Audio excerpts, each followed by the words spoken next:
The typical 401k balance is up by at least $30,000. Yet half of all of working Americans still do not have access to a retirement plan with matching contributions from an employer.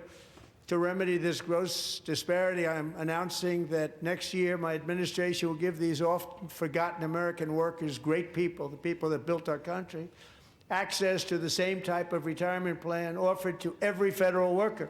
We will match your contribution with up to $1,000 each year. So President Trump announcing plans to give all Americans access to a retirement plan, as nearly 40% of registered voters say they're worse off financially compared to last year. So did last night's State of the Union address move the needle with voters? Here to discuss is former counselor to the president, Fox News contributor Kellyanne Conway, as well as former Clinton pollster Mark Penn. Mark, I'll start with you. Did the president do what he needed to do last night to convince voters that things are better?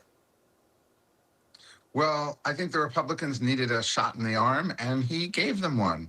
I think this was about as well constructed and delivered a speech as I've ever seen. And he put up front, as he needed to do while Americans were awake, hey, things are better off. The State of the Union is strong. Did he convince them? No, it takes months to take numbers like this and turn them around, as we did actually back in '96 with the same situation of a good economy. But he's got to kick off a debate in which he shows that jobs are happening, prices are coming down, and people are feeling better. They're not feeling it yet, but it was a really good shot in the arm. So, Kellyanne, one of the things that the president was very artful in doing was saying the Democrats broke this. They want to talk about affordability, but they broke this issue to start with. Abigail Spanberger had this to say, though, in response. Watch. As I campaigned for governor last year, I traveled to every corner of Virginia, and I heard the same pressing concern everywhere. Costs are too high in housing, healthcare, energy, and childcare. Because since this president took office last year, his reckless trade policies have forced American families to pay more than $1,700 each in tariff costs. Which is not true. Hasn't been inflationary. Kellyanne? That's right. Those are lies. And look, she's going to continue to vomit the Sesame Street word of the year, affordability.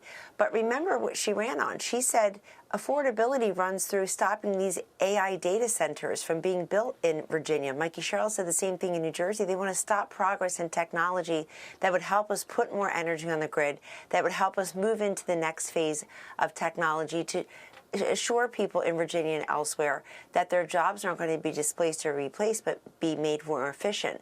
So I feel like the president needed to remind everybody how bad things were, that he ran successfully on the promise of they broke it, I'll fix it. The adjunct to that, Lawrence, is they neglected it, I'll tackle it.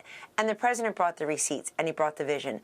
Everything from the lower prices, obviously, on gas and some groceries, but he's also tackling those big ticket items like health care, retirement savings, housing. It's very difficult for Americans to navigate around that. But we know the facts. If Abigail Spanberger believed that Biden and Harris did not cause this problem, she would have asked them to campaign with her. She did not. They were nowhere to be found on her trail.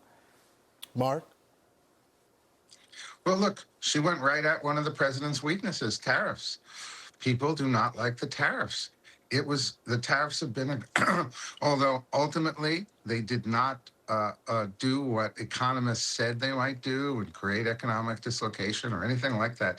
But that's what she said, though, Mark. Counter to his message. But Mark, I'm glad you said that. But that's the part that I don't like about this. I understand both parties go back and forth.